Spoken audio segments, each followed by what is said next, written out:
నమస్తే. ప్రస్తుతం మనతో పాటు ఉన్నారు senior political analyst KS Prasad గారు. సార్ నమస్తే అండి. నమస్తే అమ్మా. వార్తాపత్రికలో ఇప్పటికే తొలి పలుకు ఆర్టికల్ మీరు చూసే ఉంటారు, చదివే ఉంటారు. నేను చూడను, చదవను. ఎందుకంటే దరిద్రాన్ని కోరి నెత్తికి తెచ్చుకోవడను. వాడికి చదువు, సంజయ్, ఇంగిత జ్ఞానం ఏమీ లేకుండా కిరసనాయిలు దొంగతనాలు చేసుకుని అమ్ముకునే పనికిమాలను ఏదో రాస్తున్నాడు అంటే వాడికి ఏ మెట్టితో కొట్టాలో నాకు అర్థం కావట్లే. వావి వరుసలు, ఇంగిత జ్ఞానం, బుద్ధి జ్ఞానం ఇలాంటివి ఎవరికైనా బేసిక్స్ కావాలి. తల్లికి చెల్లికి తేడా తెలియదన్న తిట్టుకే అందరూ విలవిల్లాడిపోతాం. అలాంటిది నా భార్యతోనూ ఓ 30-40 సంవత్సరాలు చేసినాడు ఎవడైనా సరే ఆవిడకి పెళ్లి చేస్తానని మాట్లాడుతున్నాడంటే ఇది ఏమన్నా రాత్రి ఏ సినిమా సీడీ చూసారా? పనికిమాల లేదవా? అది జగబాబు గడితే ఏదో సినిమా ఒకటి ఉంటుంది, హీరోని చచ్చిపోతాడికి రెండో పెళ్లి చేసి అది చచ్చిపోద్ది, అది విలన్ అయిపోయి. అలాంటి సినిమాలు ఏవో చూసుంటాడు. అంటే సాధారణంగా నువ్వు జర్నలిజం చదివు కదమ్మా. జర్నలిస్ట్ అన్నవాడికి ఎవరికైనా ఇంగిత జ్ఞానం ఉంటుంది. ఓ పెన్ను తీసి రాస్తున్నప్పుడు ఆడపిల్లల మీద మాట్లాడి మాటలు కానీ లేకపోతే కుటుంబ విలువల మీద రెప్యుటేషనా వాళ్ళక్కడ ఆడికి ఒక పనికిమాలిన ఎదవలు ఉంటారు, బుద్ధిగా లేని ససవాలు చూస్తారు ఛానళ్ళు. ఆ ససవాల కోసం నడుపుతున్న దరిద్రం అది. అసలు నాకు అర్థం కాదు. అసలు ఏమనుకుంటాడు వాడు? అసలు రోసయ్య గారు అన్నాళ్ళు ఆ రోజే చెప్పు తీసుకుని కొట్టుంటే అసెంబ్లీలో సరిగ్గా ఉంటుంది వీడు. పనికిమాలిన ఎదవలు, పనికిమాలిన రాతలు. అసలు ఆ డెస్క్ ఉంటుంది కదా ఎడిటోరియల్ రాస్తున్నప్పుడు, సార్ ఈ language is it acceptable, is it tolerable? సాధారణంగా మనం దినపత్రికల్లో కావచ్చు, దట్టు రెప్యుటేటెడ్ పత్రికల్లో కొన్ని కథనాలు చాలా ఆచితూచి రాస్తూ ఉంటారు. ఒకటికి 10 సార్లు దాన్ని సరి చేసుకున్న సందర్భాలు కూడా ఉండాలి కూడా. అలాంటి దగ్గర తొలి పలుకు అన్న ఒక ఆర్టికల్తోనే అలాంటి వార్త వచ్చింది అని అంటే ఎందువల్ల అయి ఉంటుంది అంటారు? ఒళ్ళు పోత్రం. వీళ్ళిద్దరు ఛానళ్ళకి ఒళ్ళు తిమ్మిరెక్కి కొట్టుకుంటున్నారు. ఆ పోత్రం పోవాలంటే 4 తగలాలి. ఎందుకు తగలట్లేదు అన్నదే ఆలోచించాలి ఎవడైనా సరే. ఎందుకంటే వావి వరుసల విషయంలో మాట్లాడిన మాటలైతే నాట్ ఎట్ ఆల్ యాక్సెప్టబుల్. నేనైతే ఖచ్చితంగా చెప్తున్నాను, నేనైతే టాలరేట్ చేయను. జగన్మోహన్ రెడ్డి గారు చెబితే అక్కడ ఆగుదాం. చెబితే అంటే ఆయన ఎలాంటి పలుకులు పలుకుతారని అర్థం చేసుకోవాలి ఇక్కడ. ఇప్పుడు జగన్మోహన్ రెడ్డి ఏదో చెప్పాడు పొలిటికల్ సినారీలో. నీకు పొలిటికల్గా ఆ తెలుగుదేశం పార్టీ వాడు కూడా మాట్లాడుకుంటాడు, లేకపోతే వాళ్ళ అధికార ప్రతినిధులు చెప్తారు, లేదా చంద్రబాబు గారు మాట్లాడతారు. నువ్వు ఓడరా బొడంకి గడివి, నువ్వు ఓడరా అసలు నీ కెపాసిటీ ఏంటి అసలు నాకు అర్థం కాదు. నువ్వు ఓడవా అసలు ఫస్ట్ ఆఫ్ ఆల్? ఇన్ని పేపర్లలో ఉన్నారు, ఎంత తిమ్మిరెక్కి ఎవడని రాస్తున్నాడే? ప్రజల డబ్బులు దొంగతనాలు చేసినాడు, వాళ్ళ నాన్న దొంగ, నాకు సంబంధం లేదు, నేను అచ్చానే పచ్చపచ్చని ఇంకోటి ఎడుతున్నాడు కదా నీతో పాటు పచ్చళ్ళు అమ్ముకునేవాడు. అలాంటి ఏడుపు కూడా నీకు రాదా? ఎవడరా నువ్వు అసలు ఊరుకుంటున్నావునా? ఊరుకుంటే ఉడత గుడ్లు పెట్టింది నువ్వు సామెత ఉంటుంది, అలాగ ఉంది ఎవరం. ఏది పడితే అది రాస్తావా? ఏది పడితే అది పేలుతావా? ఎక్కడో ఒక ఆధారమో లేదనంటే ఎక్కడో అది చెప్తూ ఉంటారు కదా, ఏ నిప్పో ఏదో లేనిదే ఎందుకు అలా రాసి ఉంటారు అని ఒక వాదన. ఒక మాట చెప్తా నేను. ఇవాళ ఏదో చూశాను ఒక రీల్స్లో. మావిగన్ అన్న దాని కబురు ఎప్పుడో 10 ఏళ్ళ క్రితం ఏట చంద్రబాబు గారి మతిష్కోల నుంచి వచ్చిందని పట్టాభి గారు చెప్తుండే పక్కన. నువ్వేటర్ రాస్తున్నావు? కాంట్రడిక్షనేనా? నువ్వు దాన్ని యాక్సెప్ట్ చేయకపో. జగన్మోహన్ రెడ్డి అన్న మాట దాన్ని యాక్సెప్టెన్స్ నువ్వు చేయకు, కానీ దానికి ఒక పద్ధతి ఏడుస్తుంది కదా. అసలు ఫస్ట్ థింగ్, ఒక పొలిటికల్ కంపల్షన్స్లో, పొలిటికల్ రీజన్స్లో ఒక పార్టీలు తీసుకున్న నిర్ణయాలు ఎవరన్నా పెద్ద తీసిమార్కాను కదరా. పార్లమెంట్లో ఏ రాష్ట్రానికి జరగని వివక్ష మన రాష్ట్రానికి జరిగితే ఏడసచ్చారు నువ్వు. నీకు ఇంకో విషయం చెప్తున్నా, 33 కేంద్రపాలిత ప్రాంతాలతో ఉన్నది ఏ రాష్ట్రానికైనా ప్రెసిడెంట్ ఆమోదం, ఉభయ సభల్లో డిస్కషన్ జరిగి రాజధానిని నిర్ణయించారా? ఒక ససవా ఇది రాయరా నీకు చేతనైతే. ఓరు పొకడి కబుర్లు చెప్పడం కదరా. చంద్రబాబు నాయుడు పరువు తీశారా సన్నాసేదోళ్ళరా మీరు. అంటే ఈ పెమ్మసాని, ఈ ఎవడో సీఎం రమేష్ ఇలాంటి వాళ్ళు వాళ్ళకి ఏంటి తెలీదు. ఎద్దినిందంటే దూర కట్టేసే బ్యాచ్లు అవి. ఆ మనిషి పరువు తీసి సిగ్గుందిరా మీకు. ఆయనకు డిస్క్రిప్షన్ యూజ్ చేయని ఎవరు అమ్మ పెట్టబెడదని అడుగుతున్నానేదని ఆయన డిస్క్రిప్షన్ ఏంటి? ఇదేంటిది 2014 నుంచి 19 దాకా నేను ఇక్కడ రాజధాని డిసైడ్ చేసిన తర్వాత, రిట్ ఆఫ్ మ్యాడమస్ తీర్పు వచ్చిన తర్వాత, ప్రధానమంత్రి 2 సార్లు నా మొహాన్ని నీళ్లు చెంబు మట్టి పోయడానికి వచ్చిన తర్వాత మళ్ళీ నాకు ఈ పార్లమెంట్లో బిల్ ఎట్రా అని ఫస్ట్ కాంట్రడిక్ట్ చేయొద్దు. నాకెందుకు ఈ వివక్షని? అది రాసి దమ్ముందా? నువ్వు బీజేపీ సంకనాకాలి కదా, వాళ్ళకి దాసోహాన్ని ఏడిసే బతుకు కదా నీది. వాళ్ళకి అంతగా నీకన్నా సిగ్గులేదు, వాళ్ళకి నీకు సిగ్గులేదు, వాళ్ళకి అంతకన్నా లేదా బీజేపీ వాళ్ళకి. ఏ పా- చెప్పు తీసుకుని కొట్టిన ఎదమోలు వేసుకుని నీ దగ్గర దేవుళ్ళు ఆడుతున్నారు చూడు, వాళ్ళని అనాలి అసలుకి. ఏ పార్టీ అయినా ఇప్పుడు ఒక రకంగా చెప్పాలి అని అంటే ఆ రాష్ట్ర విభజన జరిగిన తర్వాత ఆంధ్రప్రదేశ్ అనేది ఒక చిన్న ఇన్ఫెంట్ బేబీ అండి. దానికి ఇప్పటి వరకు సరైన రాజధాని ఇప్పటి వరకు లేదు. దీని అంతటికీ కారణం వెంకయ్య నాయుడు. నీకు మళ్ళీ చెప్తున్నాను, ఈ దరిద్రం అంతటికీ ఆంధ్రప్రదేశ్ రాష్ట్రం, తెలంగాణ రాష్ట్రం ఇంత దౌర్భాగ్యం అనిపించడానికి కర్త కర్మక్రియ ఎవడంటే వెంకయ్య నాయుడు. ఆ కూడా అంతే, అమ్మ పెట్టనేవద్దు, అడుగు తిననేవద్దని. ఆ రోజు మన్మోహన్ సింగ్ గారు బిల్లులో డ్రాఫ్ట్లో పెడతాను గ్యారంటీ అని చెప్తే మధ్యలో పుడుంగళ్ళ లేచి అన్నీ నేను నెక్స్ట్ మా గవర్నమెంట్ చేసేస్తుంటే అడుక్కు తింటున్నాం మనం. ఎక్కడ అక్కడ బీజేపీ వాడికి ఓట్లు వేసిన వాళ్ళు అనాలి అసలు ఫస్ట్ ఆఫ్ ఆల్, ఎందుకు వేస్తున్నారని. అంటే ఇప్పటి వరకు మీలాంటి పెద్దలు కూడా, నేనే పెద్దోడు కాదు, నాకు ఆవేశం కట్టలు తెంచుకుంటూ ఓవర్ యాక్షన్ భరించలేక మాట్లాడుతున్నా అంటే మాట్లాడి. రాజకీయ పార్టీలకు సంబంధించే మాట్లాడుతున్నారు కానీ ప్రజల తరపు నుంచి మాట్లాడే వాళ్ళు ఎవరున్నారు? రాష్ట్ర విభజన అయిపోయిన తర్వాత వచ్చిన తొలి ముఖ్యమంత్రి చంద్రబాబు నాయుడు గారు అమరావతి రాజధాని. అప్పుడు మోసమే చేశారు కదా చంద్రబాబు నాయుడిని. చంద్రబాబు నాయుడిని మోసం చేసింది బీజేపీ వాళ్ళు. అందుకే కదా చెప్పులు బెడ్లు ఎచ్చుకొట్టి ధరం పోర దీక్షలు చేసి తర్వాత మళ్ళీ నంగనాచిల్లాగా మేము వాళ్ళు ఒకటే అని వేషాలు వేస్తుంది ఎవరు? ఇది గ్రహించండి ప్రజలు. ఆ తర్వాత వచ్చిన జగన్మోహన్ రెడ్డి గారు మళ్ళీ 3 రాజధానులు అంటూ కొత్త పాట పాడారు. దానికి సంబంధించి ఏదైనా ఇంప్లిమెంట్ అయిందా? కాలే. మళ్ళీ చంద్రబాబు ఇప్పుడు నాయుడు 3 రాజధానుల బిల్లు అన్నాడు ఆయన. బిల్లు విరమించుకున్నాడు కదా అసెంబ్లీలోనే. ఆయన మళ్ళీ రిట్ ఆఫ్ మ్యాండమస్ తీర్పు గౌరవించి 3 రాజధానులు కాదు అదే రాజధానిని పరిపాలిస్తే వీళ్ళని జడ్డోళ్ళని చేసి అక్కడ పార్లమెంట్లో బిల్లు పెడతారా? దానికి రాష్ట్రపతి సంతకం పెడుతుందా? 33 రాష్ట్రాలు కేంద్రపాలిత ప్రాంతాలకి క్యాపిటల్ ఇలా అని ప్రతి ఒక్కడు సమావేశాలు పెట్టుకుంటారా చెప్పండి చూద్దాం. ఇప్పుడు మళ్ళీ వీళ్ళకి సిగ్గుంటే ఇది రాయాలి కదా. ఈ కిరసనాయుడు అమ్ముకుని ఏదో ఏంటి రాయాలి? గ్రాంట్ ఏదిరా అని అడగాల. రాజధాని నువ్వే నిర్మిస్తే చస్తానన్నావు కదరా, ఏదిరా డబ్బులు ఎవరా అని అడుగుతాడా? అడగడా? అలా అడిగే రాజకీయ నాయకులు ఎవరున్నారు? రాజకీయ నాయకుడు కదా, జర్నలిస్ట్ కదా. ఇడు ముసుగేసుకొని జర్నలిస్ట్ కదా, అడగాలి కదా. అవి కదా ఎసెన్స్. ప్రజల తరఫున ఇదిరా జర్నలిజం అని భయం. మళ్ళీ వాళ్ళ సంకనాకపోతే వీళ్ళకి జనాలు తెరవు. ఈ పిరిగొడ్డు గల్లు మనకి చెప్తారు. ఇప్పుడు మళ్ళీ జగన్మోహన్ రెడ్డి గారు మావిగానంటూ కొత్త పాట పాడడాన్ని ఎలా చూడాలి? పాట చూస్తావా వింటావా? ప్రస్తుతానికి చూస్తున్నాం, వింటున్నాం. విను. దాని క్రెడెన్షియల్స్ ఇప్పుడు ఏమి గ్రేటర్ హైదరాబాద్ 180 కిలోమీటర్లు అన్నప్పుడు ఏడు చేసావు. అదేంటిది హైదరాబాద్ 180 కిలోమీటర్లు ఏంటి అని అడిగావా చంద్రబాబు నాయుడిని?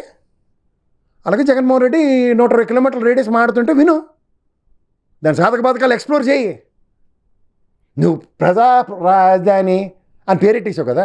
పీపుల్స్ క్యాపిటల్ అన్నప్పుడు ప్రజలేర్రా అని అడుగుతున్నావు. నేను కదా ఫేమస్గానే చెప్పాడు కదా, ఇక్కడ ఇన్ఫ్రాస్ట్రక్చర్ అని డెవలప్ చేసిన తర్వాత 15 ఏళ్ళకి కానీ రాని నీ లబోడ శంఖం ఛానల్లోనే చెప్పాడు కదరా. కుల ప్రాతిపదిక మీద డిగ్రీ తెచ్చుకున్న ఒక బుర్ర తక్కువ ఎదవకే కదా చెప్పింది. అప్పుడే చెవులో శేషాలు పోసుకుని ఉన్నారా? లేదా మేము అందరం వెర్రివేదాలు అనుకున్నావా? అలా బాలకృష్ణ 2వ అల్లుడు ఉన్నాడు కదా అక్కడ ఎంపీ, ఇప్పుడు మమ్మల్ని ఉద్ధరించడానికి. అమరావతిలో ఏటి ఎడతాం? డబ్బులండి వైజాగ్లో ఎట్టాలి? నీకు బాగా సొంపుకుంది కదరా భయ్. తోళ్ళు కోరికి చెప్పు తీసిన వాళ్ళు లేక ఎరా వాళ్ళు చెప్తే ప్రవచనాలు మేము చెప్తే నీకు నంగనాచి కబుర్లే మాట్లాడరా. ఇప్పుడు దమ్ముంటరా? పొకొడిగాలను పెట్టి చింగిచ్చుకొని భజనలు చేసుకోవడం కాదురా ఛానల్లో డిబేట్లు అంటే. తోలు తీసి వాడిని పిలిచి కూర్చోబెట్టి మాట్లాడు. ఓ వైఎస్ఆర్సీపీ వాడినో నాలాంటి పిలిస్తే చెప్తారు నీకు ఎక్కడికాడ సమాధానాలు. యాబ్రాస్ డిబేట్లను ముదురులను తీసుకొచ్చి నాగరాజీ అని పాటలు పాడుకొని తిరిగితే నీ మొహాలు అలాగే ఏడుస్తాయి. ఇప్పుడు మీరేమంటారు? మావిగానికి సంబంధించి ఓ పక్కన ఇప్పటికే 33,000 180 కిలోమీటర్ల రేడియస్ గ్రేటర్ హైదరాబాద్ విస్తరిస్తే నేనేటన్నాను ఆహా అని చూస్తున్నా. అలా ఓపుకుంటే ఆహా అని చూసే నేపథ్యం ఉంటే ఆడవండి. నేను ఒకటే చెప్తా, జగన్మోహన్ రెడ్డి రాంగ్ టైంలో మాట్లాడేది. అది ఎప్పుడు ఏదో చూడు పెళ్లి జరుగుతుంటే సావు కబురు తీసుకెళ్ళినట్టు కాదు కదా. ఇది 2 ఏళ్ళు బట్టి మాట్లాడితే ఆ పక్కన ఉంటారు కదా వాళ్ళు కూడా జింగి చిక్కం బ్యాచగాళ్ళు, వాళ్ళు చెప్పాలి సార్ ఇది కాదు సార్ మనం ఎత్తుకుందాం, ఇది కొత్త సబ్జెక్టు బాగుంటుంది అని చెప్పాలి కదా. అంటే గత ఇప్పుడైతే మాట్లాడి ఏడు గతం కదా, సాయంత్రం అదే బాబా సీడీ ఇస్తుండ్రు ఆయనకి. గత అని ఇంటికి వెళ్తుండే జగన్మోహన్ రెడ్డి. మళ్ళీ వచ్చి ఫ్రెష్గా మాట తిప్పడం మడం తిప్పడం మనం కదా చెప్తాం ఆయనకి. అదేంటి సార్ 3 రాజధానులు అన్నది మీరే కదా. అదేంటి సార్ మీరు ఓ పక్క నాగార్జున యూనివర్సిటీ దగ్గర 500 ఎకరాలు ఉంటే రాజధాని కడతాం 2వ మాట అన్నారు కదా, ఇది 3వ మాట సార్. మీరెందు సార్ మాటలు చెప్తారని చెప్పాలి కదా పక్కోడు. నాయకుడు చెప్తేట మేము వినాలట. నిజమే, నాయకుడు చెప్పింది మీరు వినండి. ఫస్ట్ ప్రజలకి పెనట్రేట్ చేయడానికి మార్గాలు ఎంచుకోండి. ఇవన్నీ గాలికి వదిలేసి అలా బ్రహ్మానందం గారు చూడు డిస్కౌంట్ గాల్లో గుళ్ళు పేల్చినట్టు పేలిస్తే ఎట్లామో. వాళ్ళు ఇస్కో అంటే డిస్కో సినిమా చూపిస్తున్నారు తపెల ఛానల్ వాళ్ళు. మీ దగ్గర ఏటుంది? మేబీ ఇవన్నీ బేస్ చేసుకునే తొలి పలుకు లాంటి ఆర్టికల్స్ వస్తున్నాయేమో. ఇవన్నీ బేస్ చేసుకున్నా అంటే వీడికి బేస్ ఉందా లేదా అని అడుగు ఫస్ట్. ఆయన ఏదో మాట మాట్లాడతారు, అది బేస్ వీడికి. అసలు ఈడు జర్నలిస్ట్గా ఆలోచించవలసింది ఏంటి, ఎస్ ఒక ఫైనాన్షియల్ ఎబిలిటీస్ గ్రేటర్ హైదరాబాద్ 180 కిలోమీటర్లు 7 కార్పొరేషన్లు విస్తరిస్తే ఎలా వస్తున్నదో దీన్ని కంపేర్ చేస్తావు. ఎస్ నిజంగా ఇటుపక్క కంపలు కొట్టుకునే నారాయణ కోసం కంపలు కొట్టి నీళ్ళు దూడి మాకేటర్ ఈ దరిద్రం. ఇటుపక్క వెళ్తే ప్రజలు ఉన్నారు, గుంటూరు ప్రజలు ఉన్నారు, విజయవాడ ప్రజలు ఉన్నారు. అటుపక్క మచిలీపట్నం రేడియస్ ఎలా ఉందంటే పోర్ట్ ఉంది, సాగరమాల ప్రాణాలకు తెగించి బీజేపీ ఓడిస్తానన్న దాంట్లో రోడ్డు కనెక్టివిటీ వేసుకోవచ్చు, నేషనల్ హైవే 120 కిలోమీటర్ల కనెక్టివిటీ కనబడుతుంది. అటుపక్క ప్రకాశం, రాయలసీమ ఇట్లన్నిటి నుంచి ఎగేసుకుని రావచ్చు గుంటూరు దగ్గర నుంచి. ఇవన్నీ మాట్లాడతారేమో నేను చూస్తున్నా. అచ్చచ్చచ్చా వీడికి బాగుందట మారిగన్ను ఎరా తుడాను ఉంది తిరువల్లో, దాని గురించి మాట్లాడరే. మీ బతుకు అదే, మీ బతుకు తెలివితేటలు ఉండవు, చదువుకొని సావాలి. మీకు చదువు లేదు, కుల ప్రాతిపదిక మీద డిగ్రీలు. ఆడవడం అమాయకుని చేసి ముసలిని చంపేసి ఛానల్ ఎత్తుకు వెళ్ళిపోవడం కాదు. శివరామకృష్ణన్ కమిటీ కూడా అదే కదా చెప్పింది సార్. ఇప్పుడు ఒక చోట అలాగే ఊరికే ముసలి శివరామకృష్ణ కమిటీ చెప్పింది, కృష్ణ కమిటీ తర్వాత నారాయణ కమిటీ కదా ఈ దరిద్రం అంతటికి. అప్పుడే నోరు పడిపోయి సచ్చే అందరికీ. అప్పుడు సచ్చారు ఎందులో పడి శివరామకృష్ణ కమిటీ నిజమే, దాన్ని ఏమైనా ఎవడో ఇంప్లిమెంట్ చేశాడా, ఎవరో ఈ కమిటీ ఏమన్నా ఎవడన్నా అడిగాడా? వాళ్ళు ఇష్టం వచ్చిన కమిటీలు కేంద్ర ప్రభుత్వం వాళ్ళు వేసి మన నెత్తికి బుదొబ్బి వాళ్ళు ఇష్టం వచ్చిన నాటకాలు ఆడితే జడ్డి వేదవల్ల మన నారాయణ డిసైడ్ చేసాడు అమరావతి అంటే ఎర్రి మేఘలాయిలా బతుకుతున్నాం మనం. ఆయన కూడా శివరామకృష్ణ కమిటీలో కూడా ఒకే చోట రాజధాని అనేది కాస్త ఇబ్బందికరమే అప్పుడు నాకున్న పరిస్థితులను బట్టి. సో వివిధ ప్రాంతాలను బేస్ చేసుకుని ఖచ్చితంగా అభివృద్ధి చేయాలంటూ చెప్పారు. చాగంటి కోటేశ్వరరావు గారు గరికిపాటి ప్రవచనాలు ఉంటాయి, విన్నావు ఎప్పుడైనా? ఇలాగ నీలాగే చెప్తారు, ఇలా చేతులు పెట్రోల్ బంకులో పెట్రోల్ కొట్టుకునేవాడైతే ఇంకా చేతులు నెమలిపించాలి మరి పెట్టి చెప్తాడు. వాళ్ళు కోరకరే అది కాదు రే, అసలు రాజధాని డైమెన్షను ఇంత మరి ప్రెసిడెంట్ గారు సంతకం పెట్టేశారు కదా, రాజధాని బౌండరీలు ఉండి రాజధాని డిసైడ్ చేసింది ఆవిడ. అవిరా నువ్వు రాయవలసినవి రే కృష్ణాయిలు పెట్రోల్ అమ్ముకొని అదవా ఇవిరారా మీరు మాడవలసినవి, రాజధాని బౌండరీలు ఇవరా అదిరా అడుగుతున్నాడు ఎవడన్నా. అంటే ఇప్పుడు మళ్ళీ అంటే నువ్వు దబాయించి కాడు ఛానల్లాగా ప్రజల గురించి ప్రజల అవసరాల గురించి ఒక రాజధాని గురించి మాట్లాడాల్సిన దినపత్రికల్లోనేమో అటువంటి వార్తలు రావు. పర్సనల్ అటాకింగ్స్ లేకపోతే వాడకూడని భాష. ఇప్పుడు తొలి పలుకు ఆర్టికల్ అని అన్నాను తప్ప అందులో ఏముందో మాట్లాడడానికి కూడా ఇబ్బందికరమైన అంశమే. ఇలాంటివి చూస్తూ ఉంటాం. రాజకీయ నాయకులేమో ఆ పార్టీ మీద వీళ్ళు ఈ పార్టీ మీద వాళ్ళే వేసుకుంటారు, మీరేమో వాళ్ళు ఏం చేశారు వీళ్ళు ఏం చేశారంటారు. లాస్ట్కి ఇబ్బందులు పడేది ప్రజలే కదా, వాళ్ళ గురించి ఎందుకు ఎవరు ఆలోచించట్లేదు? మరి ఇలాంటి తింగర మేళంగాలు ఉంటే ఏటో ఆలోచిస్తారు. అందుకే ఇట్లా తపేలశాలలు అంటారు. ఈ ఎదవలు తిన్నంగా ఉంటే అదేదో ఉంటారు చూడు, ఆడే తిన్నంగా ఉంటే ఈడేకి మాకు దౌర్భాగ్యం అని. ఈడు జర్నలిస్ట్ అన్నవాడు ఎలా ఉండాలంటే ఇలా గలం వినిపిస్తే పెన్న తీస్తే చచ్చిపోవాలి అవతలాడు, ఆడు ఏ పార్టీ వాడైనా. అంటే జగన్మోహన్ రెడ్డి గారు నిజంగానే అలాంటి మేము ఈడికే నాగిని చేస్తాం, మేము ఇక్కడే ఉంటాం అని ఆడొకడు ఈడొకడు అలాగే పెట్టుకుంటే రూల్స్ ఇలాగే ఉంటాయి. వారు వన్ సైడ్ పెట్టుకుని ఇక్కడ గాల్లో గుళ్ళు కాల్చుకుంటూ తిరిగితే దౌర్భాగ్యాలు ఎలాగే ఏడుస్తాయి. జగన్మోహన్ రెడ్డి గారు ఒకసారి ఆ ఆర్టికల్ దగ్గరికి వెళ్దామండి. మీరు క్లారిటీగా చెప్పట్లేదు కాబట్టి మళ్ళీ వెళ్ళాల్సి వస్తుంది. క్లారిటీగా అది ఎవడం చదువుతాడో వింటాడమ్మా, అది అంటే అమ్మని అక్కడి చెల్లి మాట్లాడుతున్నవాడిది ఎవడన్నా వింటావా బూతులు? భార్యలను చెల్లెళ్ళిగా భావించి నువ్వు అంత డీటెయిల్గా అదేదో మిడ్ నైట్ మసాలా కబుర్లు చెప్పకు. ఆయన రాసింది చెప్పు. వాడు రాస్తాడమ్మా, వాడు సన్నాసి వాడు. అసలు ఇప్పుడు మీ ఆయనకి మీ అన్నయ్యకి తేడా నీకు తెలుస్తుందో తెలీదా? అలాగే నాకు నా భార్యకి నా చెల్లికి మా అమ్మకి తేడా నాకు తెలియకుండా బతుకుతున్నానంటే వాడిని మనిషి అనరు, వాడిని రాధాకృష్ణ అంటారు. వాడి పేరు ఎత్తడం కూడా నాకు అసలు డెలిబరేట్గా చెప్తున్నా. నీకు ఆ వాయు వరుస లేక ఈ బతుకెలా ఏడుస్తున్నావు అని చెప్పలే. మనం మొన్నటోళ్ళు వాయు వరుసలో ఉన్నాడు అవడు అలా ప్రవర్తించడం అలా రాయుడు.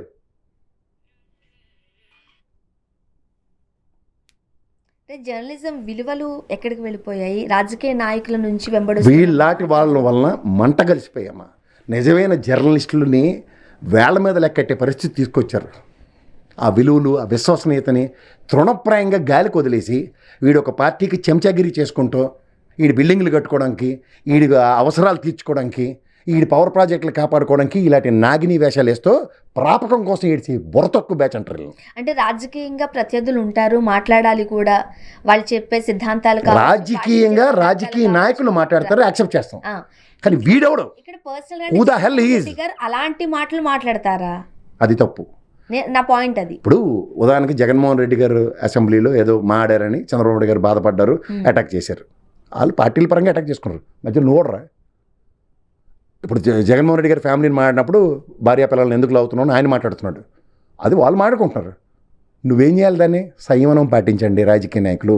ఈ విధంగా ఫ్యామిలీల గురించి మాట్లాడకూడదు. ఈడే 4 పొలలు ఎల్లలు అమ్మకి చెల్లికి అన్యాయం చేశాడని ఈడి స్లోగన్ అంటే డిబేట్. ఇంక ముస్లిం మేళం గారు వెళ్ళి అవునా నిజమా అని ఆశ్చర్యపోవడం. మరి 234 కోట్లు ఇచ్చారు, దాని గురించి రైరు దమ్ముంటే అవన్నీ చెడు వినరు, చెడు కనరు. అలా రిట్ ఆఫ్ మ్యాడమస్ తీర్పు గౌరవిస్తూ 3 రాజధానుల బిల్లు విరమించుకున్నాడు, అది మాట్లాడరు. ఆ సెంటెన్సే మాట్లాడరు ఎవరన్నా. జగన్మోహన్ రెడ్డి 3 రాజధానులు చేశాడు, జగన్మోహన్ రెడ్డి 3 రాజధానులు చేశాడు. ఒరే తెంగరేద వల్ల 3 రాజధానుల బిల్లు విరమించుకున్నాడు అదే అసెంబ్లీలో. అదే గౌరవ న్యాయస్థానం ఇచ్చిన తీర్పును గౌరవిస్తూ అమరావతి రాజధానిగా కంటిన్యూ చేశారు లాస్ట్ 2 years. ఎందుకు ప్రజలకు గట్టిగా చెప్పలేకపోతున్నారు జగన్మోహన్ రెడ్డి గారు? ఆయన చెప్పాలమ్మా, అలా కదమ్మా. నీ పేరేటమ్మా? స్వర్ణ.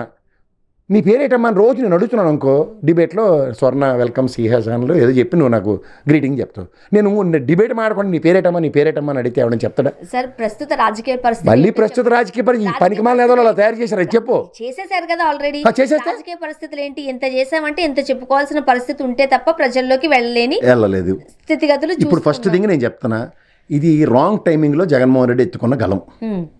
ఇప్పుడు క్లైమాక్స్ అవ్వకుండా లాస్ట్ రాగం పాడేస్తే ఎలాగుంటుంది? క్లైమాక్స్లో విలన్ హీరో కొట్టుకొని చచ్చిపోతే అప్పుడు క్లైమాక్స్ అంటాం. ఫస్ట్ తెరెత్తగానే విలన్ చచ్చిపోయాడని చెప్పి సినిమా ఎక్కడైనా నడుస్తుందా? ఇంక హీరో ఎందుకు, హీరోయిన్ ఎందుకు, డ్యాన్స్లు ఎందుకు? ఫస్ట్ థింగ్ ఇక్కడ నీకు కాన్సెప్ట్ని ప్రజల్లోకి ఎలా తీసుకెళ్తున్నావు అన్న దాని మీద నువ్వు ఇందాక మంచి మాట చెప్పావు. ఏది? మన దగ్గర ఆయుధాలు లేనోడితో యుద్ధం చేయడం అన్నది చాలా కష్టం. ఆయుధాలు జగన్మోహన్ రెడ్డి ఎవరికి ఇవ్వడు. చంద్రబాబు నాయుడు ఏమీ లేకపోయినా ఆయుధాలు ఇచ్చి యుద్ధమే చేయమంటుండే అందరినీ. రాజకీయాలకు కావాల్సింది అదే కదా. అది అక్కర్లేనివి పనికొచ్చినవి ఆయన చేసి మాట్లాడు. ఆయనకి ఇంక కంపారిజన్ ఏంటి చెప్పాలి? ఇప్పుడు కూటమిలో ఉన్నారు కాబట్టి టీడీపీ బీజేపీ ఒక తాటిపైన నడుస్తూ ఉన్నారు. నాకేం కనబడట్లేదు, నీకు కనిపిస్తే నడు. ఓకే, జగన్మోహన్ కూటమి ఒక తాటి మీద కనబడాలంటే రఘురామ కృష్ణరాజు రాముడు బొమ్మెట్టుకోగానే గరగరగర బీజేపీ వాళ్ళంతా లైన్ కట్టి రావాలి కదా. అవతల తెలుగుదేశం వాడు రాలే, యువతలు బీజేపీ వాడు రాలే. బీజేపీ వాడు హిందువులు రాముడు మనకి ఇలా ఓడల మరి సినిమా చూపిస్తారు కదా, ఏడ సచ్చారాళ్ళు ఉండు దబాయించుకు వెళ్ళిపోకు. ఏడ సచ్చారాళ్ళు? రఘురామ కృష్ణరాజు మళ్ళీ సేమ్ అంతులేని కదా జయప్రద స్టోరీ మొదలెట్టాడు. నీలటి వాళ్ళు బుడంకాయ ఛానల్ అన్నింటినీ పిలుచుకొని ఆర్తనాదాలు వింటారా అన్నవి, ఆ నా అరణ్య రోజుని వింటారా? రాముడికి దండేస్తే ముసలి ఎవరో బొట్టెట్టుకోకుండా తీసేసింది, బొట్టు ఉందో లేదో అని అనవసరమైన విషయాలే తప్ప మరి బీజేపీ వాడు ఏడని అడిగితే అబ్బదబ్బ జబ్బ. ఇది హిందూ అనగానే ఎగేసుకొని రావాలి కదా బీజేపీ వాడు. అంటే అలా విష్ణు తిరుమల కొండ మీద ఉంటాడు కదా మన భానుప్రకాష్ రెడ్డి. దేవుడు అనగానే తెలుగుదేశం అనగానే పూనకాలు వస్తాయి కదా. మరి రఘురామ కృష్ణరాజుకి వచ్చిన నిత్యంలో పూనకాలు ఎందుకు రాలే? చెప్పనా? మా నియోజకవర్గంలో ఎప్పుడుదండి అది 1950 సంవత్సరంలో రికార్డు ఉందట. అప్పటి నుంచి ఇలా ముసుగేసి నిలిపెట్టి రఘురామ కృష్ణరాజు. ఆ గుడి నేను చూడలేదు, ఇప్పుడే చూసి అవునా నిజమా ఇప్పుడు ఆ రాముల వారికి అన్యాయం జరుగుతుంది. ఎంతమంది ఎంపీ కదా, అంతమంది రాజకీయాలు ఉన్నావు కదా, చారిటీలు ఉన్నాయి కదా మీవి, వెళ్ళలేకపోయాడు దానికి. ఇప్పుడు ఏంటి చెప్పు బీజేపీ ఏడే? వైసీపీ వాళ్ళు తక్కువ తిన్నారండి ఏమైనా? ఎవడు తక్కువ తింటేటి, ఎవడు ఎక్కువ తింటేటి? నేను హిందువుల కోసం ఉన్నానని జగన్మోహన్ రెడ్డి చెప్పలే. సెక్యులర్ దేశం అనుకున్నాడు. నేను బైబిల్ చదువుకుంటాను, బయటకు వచ్చి అన్ని గౌరవిస్తాను. ఈ మన వాళ్ళు ఓవరేషన్ కన్వర్టెడ్ హిందూ బ్యాచ్ కదా ఇది. అని అలా చిన్నప్పుడు మాకు ఒక పాట ఉండేది, అలాగ దిగారు కదా ఓళ్ళ మరి సినిమాలు వేసుకుని. మరి ఏడ సచ్చిండ్రు బీజేపీ వాళ్ళు? రఘురామ కృష్ణ చెయ్యో కాలు పెట్టుకుని నడాలి కదా. అదేంటంటే మేకులు దగ్గొట్టి ఇలా కొట్టేటే దిగిపోయినట. మరి అప్పటిదానికి ప్రెసిడెంట్ ఆఫ్ ఇండియా ఎందుకు స్పందించింది? ఈ స్పీకర్ లీడర్ ఆడుకుంటారు పిల్లలు చేసి, డిప్యూటీ స్పీకర్ ఇదే గోల, ఆ స్పీకర్ అదే గోల, గోపలు కొడుతున్నారు, తగరాలు పడుతున్నారు అని ప్రెసిడెంట్ అమ్మ ఎందుకు రెస్పాండ్ అవుతుంది? అంటే వీళ్ళు కోతి పనులు చేస్తున్నారని అర్థమే కదా, ఎవరి పని అది చేయట్లేదని అర్థమే కదా. ఇటు నియోజకవర్గంలో నీకు ఏ గుడి ఉందో కూడా తెలియకుండా ఎమ్మెల్యే అయిపోవా? దీనికంటే మళ్ళీ జగన్మోహన్ రెడ్డి ఎలా స్పందించాలి? ఆయన క్రిస్టియన్, మీకు తెలుసా? నీకేమైనా క్రిస్టియన్ లేనా ఇండియాలో ఉండకూడదు ఏమైనా కాన్స్టిట్యూషన్ ఉందా? మరి సెక్యులర్ దేశం 1975 కాన్స్టిట్యూషన్ అమెండ్మెంట్ చేయి. ఒక బీజేపీ వాడు బాగా ఊగిపోతాడు కదా హిందూ అనగానే, ఏళ్ళని హిందూ దేశం అఖండ భారత్ ఇవన్నీ చెప్తాడు కదా పకోడీ కబుర్లు. పెట్టండి కాన్స్టిట్యూషన్ అమెండ్మెంట్ పెట్టండి. మళ్ళీ మాకు ఇష్టమే, వెళ్ళి ఎంఏఎం వాడు కావాలి, మళ్ళీ క్రిస్టియన్ కావాలి, గులాం నబీ ఆజాద్ కావాలి. వీళ్ళు తెంగరేశాలు, ఈ జడ్డితనాలు మనం భరించుకుంటూ. అంటే సమస్య వచ్చినప్పుడు మీరు బాగా అబ్జర్వ్ చేసినట్లయితే పార్లమెంట్లో మాట్లాడాల్సిన సమయం సందర్భం వస్తుంది. వైసీపీ వాళ్ళు తెలుగులో వెళ్ళిపోతారు. అక్కడికి వెళ్ళగానే ఈ వెంకయ్యనాయుడును ఈ జస్టిస్ రమణ గారి జ్ఞాపకం వచ్చి వేరే తెలకాలు దిద్దుకుని తెలుగులో మాడతారు. దేశ ప్రజలందరూ అటెన్షన్ తీసుకునే దగ్గర తెలుగు వచ్చేస్తుంది వీళ్ళకి. వాకౌట్ చేసి ఒకడే ఎండ మైకిల్ తీసి అవతల పడి ఈ సోది మాకెందుకని పడేస్తారు. రాష్ట్ర సమస్య ఎక్కడ దేశవ్యాప్తంగా చర్చనీయాంశం. ఇప్పుడు అదే కదా ఇబ్బంది. మాట్లాడాల్సిన వాళ్ళేమో సభల్లో మాట్లాడరు, వాకౌట్ చేస్తారు. జగన్మోహన్ రెడ్డి గారేమో ఇలా మైక్ కనిపించినప్పుడు మాత్రమే మైక్ లో మాట్లాడతారు తప్ప సభకైనా వెళ్ళరు. ఏడు చేయాలి సభకి వెళ్ళి, ఎప్పుడు ఏపీ ప్రజలు సభకి వెళ్ళి ఏడు చేయాలి. ప్రజల తరపున ఏడు ప్రజల తరపున నేను చట్టసభకి వెళ్ళగలమా?